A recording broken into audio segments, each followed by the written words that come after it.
So, yeah, the second story I'll tell is, played a big part in shaping a big period of my life. When I was 17, I think, I just had my leg tattooed and fucking came home. Old man saw it, fucking him being in, tried to, bash me over it. And I took a swing anyway, and fucking didn't really work out in his favour. But he kicked me out, and I moved, and I knew a guy called Angelo, and he had a flat. He was about the only person I knew with a flat because we were all fucking kids still. And so I moved into his kitchen, and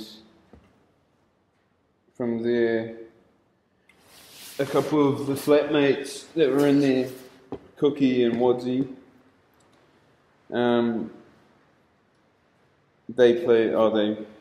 they had just started like fucking around on instruments and shit. And so from there we decided, fuck it, let's like start a band. And so it was my birthday, my 18th or something coming up, and we decided to have about 6 bands play in the lounge or something. So we fucking nailed mattresses over the windows and fucking, you name it. Try to soundproof it as good as we could. But like for the week leading up, we just fucking jammed out, fucking made up 3 songs, made up a cover. Oh, didn't make up a cover, but learned to cover. Plastic mic plugged into the stereo, fucking none of us knew what the fuck we were doing. Wadsy was alright on the guitar, Cookie could play a couple of beats, but we just pushed ourselves, like fucking went pretty hard, and we fucking made those songs up, I learnt the cover, and we played like the day came, we played our first show. It was fucking sick. We had like circle pit going on in our lounge. It was actually a benefit show. We were giving all the fucking proceeds to a company, I think it was called SAFE. It was an animal rights fucking sort of organisation. And this punk came down, this crust punk dude, mohawk, fucking all that fucking tartan shit, just those scummy cunts. Comes down to get the money off us, we give him the money, and then he proceeds to stand front row of the circle pit with a fucking open safety pin in front of him, so if anyone came near him, they got stabbed with the safety pin, He got fucking dragged out, fucking by his hair pretty much, fucking, and told to shoot off. But that kind of just started the next fucking big period of my life, because we got asked to open for an Adelaide band called Day of Contempt about 3 weeks afterwards, and fucking kind of just snowballed from there, and fucking we went hard, jamming 2 times a week, and then like the next big thing about that was, we got to start opening for internationals and shit, and fucking one of the best moments of my life was fucking opening for Hatebreed, fucking one of my all-time favourite bands. Fucking, it was a fucking sick show. It was more like a pub brawl the whole fucking time, like just punch-ups everywhere. Fucking hardcore kids versus metalers. Just first time I played in front of a barrier and can't climb over the barrier. Fuck, I was standing on top of it, fucking trying to fucking pull people apart from punching the fuck out of each other, and it was fucking carnage. It was fucking probably the worst fucking night of anyone who worked at the King's Arms lives. Fucking, but that was a fucking real sick night.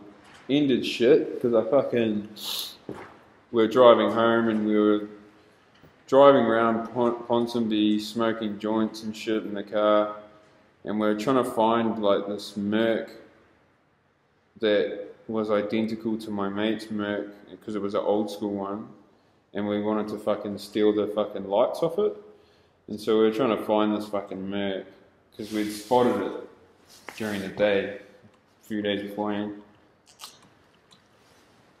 And then we got fucking pulled over by the pigs.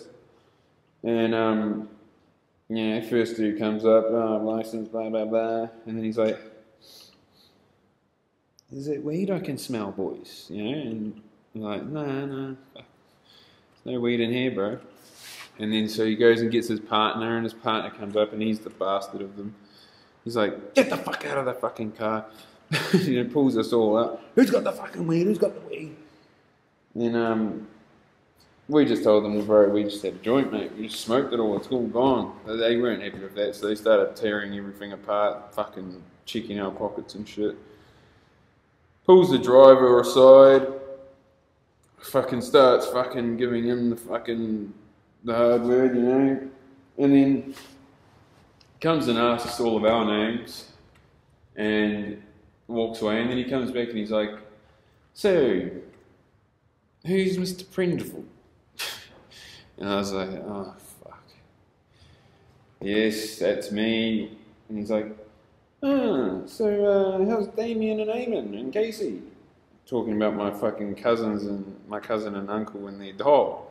And I was just like, "Bro, don't try and be my mate." Fucking, you're fucking doing us for fucking weed and shit, you know, like, don't try and bro down now. And fucking, so he took, you know, obviously he took offence to that. And then he comes back and he starts telling us, "Oh, so who wants to come with the driver and give over some DNA?"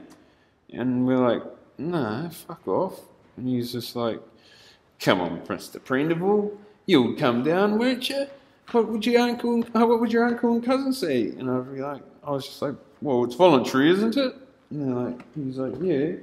I was like, "Well, fuck you then. I'm not giving you my fucking blood."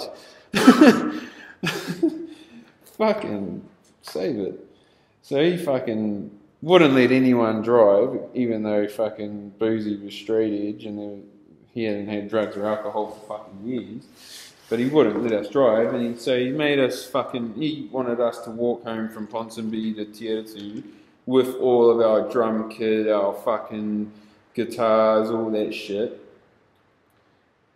All the way back to Teatu, which was fucking like 15 kilometres, like no fucking small walk by any means. And luckily I had $10 and it got us halfway there in a cab. And then I got home and found out that my stepmum and dad had got home and caught some fucking cunt half in my window, trying to break into my bedroom. I have my suspicions as to who it was, and I had words with them, but they deny it. But it was a pretty shitty ending to a fucking, you know, a dream come true night. And so yeah, for about the next 5 or 6 years, my whole life was just fucking dedicated to fucking playing in that band. And there's some fucking awesome stories and some awesome fucking memories. But everything comes to an end. It came to an end, I don't even know why. I think I was going to punch over one of the guitarists at one point, but fucking we squashed all that and we're mates again. But fucking, I think that was one of the initial fucking reasons for the disbandment. But